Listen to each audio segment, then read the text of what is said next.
Allô, c'est Sophie. Dans le cadre du Salon international du livre de Québec, je rencontre des auteurs pour ados qui nous lisent des extraits de leur dernier roman.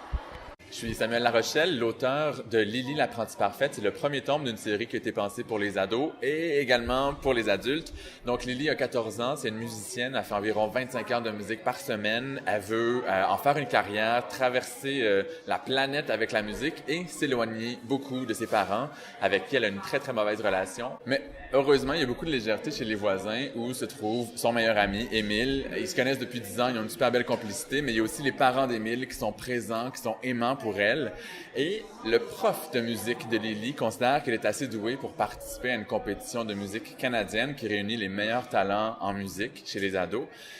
Alors, on va la suivre dans un automne de préparation avec tout le stress que ça implique, la pression qu'elle s'impose, quitte à faire parfois des crises de panique. Donc, on est vraiment dans un équilibre de légèreté, d'humour, mais aussi beaucoup de sérieux puis beaucoup d'émotions. Septembre 2005. Je pense que je suis en train de devenir un génie. Bon, peut-être pas au sens habituel du terme. Je ne suis pas la fille qui a gagné un concours international de vocabulaire en épelant le mot ornithorynque à 5 ans en sachant où placer le foutu Y. Je n'ai pas encore inventé la téléportation ni trouvé un moyen de pirater l'ordinateur de J.K. Rowling pour connaître la fin de Harry Potter avant tout le monde. Et mon meilleur ami, Émile, me répète depuis des années que je n'ai aucune logique quand j'affirme que les femmes sont plus tolérantes à la douleur que les hommes. Ma théorie se résume à un mot: accouchement. Peu importe. Après des mois à chercher dans tous les sens, j'ai enfin trouvé comment ne plus douter de mon talent, devenir une musicienne surdouée, avoir un métier qui me fait voyager et mettre le plus de kilomètres possible entre mes parents et moi. Ma méthode?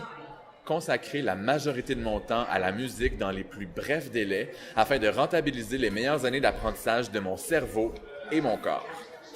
Le seul petit obstacle qui m'éloigne du statut de génie, c'est que je devrais un peu lâcher l'école. Comprendre ici, faire capoter mes parents. Comprendre ici, me priver du minimum de vie sociale que j'ai en dehors de ma relation avec mon voisin.